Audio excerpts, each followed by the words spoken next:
Hi, in chapter 15, you're introduced to finance, which essentially is the study of money. And one of the major components of the way that money is managed in the United States is obviously the Federal Reserve or the Federal Reserve Bank. Now, I'm certain most of you heard that term before, the Federal Reserve or the Fed, but you weren't probably truly certain about what they did. You might hear, hey, the Feds have raised the interest rates, or the Feds are meeting today, or the Fed's meeting today, and they're going to decide certain things, and it's going to impact. You're like, great, Fed, what are they doing? I'm not really sure, but whatever they do, it matters to me in terms of my money, in terms of my finances. But in this chapter, you're really introduced to the major dealings and reasons, if you will, for the Federal Reserve, for the central bank. That is essentially what it is, the central bank of the United States. And you're also intimately introduced into what the Federal Reserve does. So the reason, of course, that we have a central bank in the United States or in other parts of the world is to really help coordinate, manage, and monitor the banking system and the money supply of the country in which the central bank operates.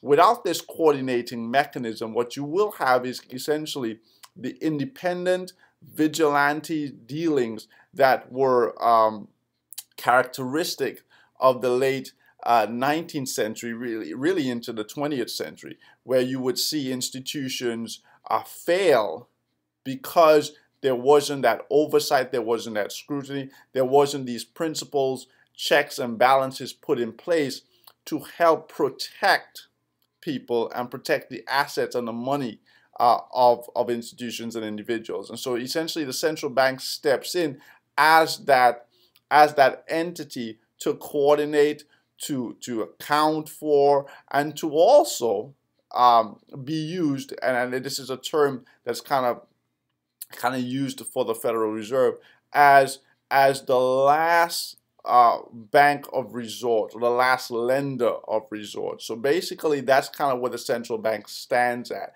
Okay, if all else fails, we put our trust, if you will, in the central bank, and we can, as a banking institution, we can go to the central bank to essentially bail us out if need be. Okay, and we've seen some evidence of that recently with the financial fiascos that have happened in the previous years, right? So that's kind of the reason why we have a central bank. It's a function of the central bank.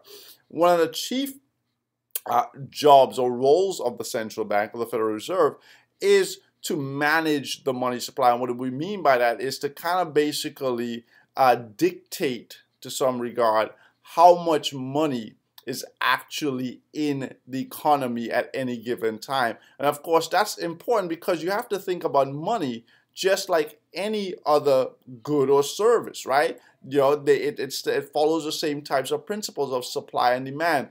Too much money, right, will lead to a case of inflation.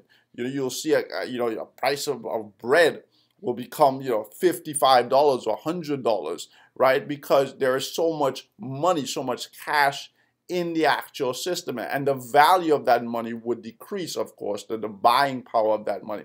So that's inflation, and the central bank, Federal Reserve, wants to manage that. Same case where there's too little money in the economy, right? And we have a situation of things deflating, where now the central bank, Federal Reserve, wants to actually stimulate spending. They want to pump more cash in to the economy so people spend more. So that's kind of what they do. They try to manage to get an optimal supply to help the economy. Okay, the way that they do it is two different types of mechanisms. One is in terms of the reserve rate and what are the reserve level, and what that is that banks that are operated or under the purvey of the central bank, they have to actually hold a certain amount of their cash, their money, in what we call the reserve. And the reason for that is to ensure that if people need money, if money, if there's ever essentially what we call a run on a bank, right? People are coming in and say, hey, I want my money. that they have a certain amount there that is untouched, that is not being used to kind of, investment being used to lend to other people, so that investors in that bank, people that have their deposits in that bank, can get access. So that reserve basically has to be kept there in place for the bank to operate. And so the way that the central bank again affects or influences the money supply is by changing that level of reserve. So if the central bank says, hey, you know what, you as a bank have to keep less than was previously dictated, what that essentially says to you, or signals to you as the bank, is that I can now lend more. Okay, and so if I can lend more, it means that more money can be pumped into the economy. And that's kind of what it indicates to banks, but it also indicates to the kind of public, hey, we need more money in the economy. So by reducing or increasing that reserve rate, they can affect the money supply. So that's one. The second is the discount rate. And what the discount rate is actually the interest rate that the Federal Reserve lends money to other banks by. Okay, so the interest rate that is used to lend money to other banks in the Federal Reserve System, that's the discount rate. So if the Fed actually increase that discount rate, basically what they are is that they are deterring those banks from borrowing money from the Fed. So a higher interest rate means, you know what, I want some more money, but because of that interest rate, I'm probably not likely to actually ask or to actually try to get that loan, right, or to get as much. That's kind of the same way with us, right? When we look at interest rate, we're like, yeah, you know what, I'm thinking about buying that house. Interest rates are kind of high. I'm not necessarily going to take that loan. Same thing with the Federal Reserve. Higher discount rates kind of, again, deter the banks from borrowing that money. And so if they're not borrowing that money, they don't have access to that money, it again lowers the money supply. If you lower the discount rate, it makes borrowing from the Federal Reserve more attractive. It puts more money into the actual economy. And then the third way, probably the most demonstrative and the most, I wouldn't say effective, but perhaps the most popular way of the Federal Reserve affecting the money supply is through what we call open market interactions, right? Open market interaction, and that kind of happens through the Federal Reserve buying and selling what we call treasury bills or treasury bonds. And so when the Federal Reserve actually buys treasury bonds, when it actually buys those treasury bonds are held by banks, by corporations, by individuals.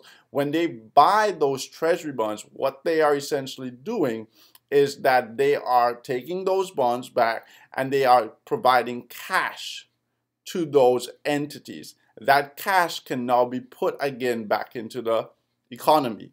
When they sell treasury bonds, what they do is that they give those entities those T-bills or those T-bonds, and they take those entities' cash away from the economy. So that's kind of, again, how they do that. They can affect it very quickly, very effectively, by selling or buying those treasury bills. Okay, so you have to think about, again, how does the Fed manage the money supply?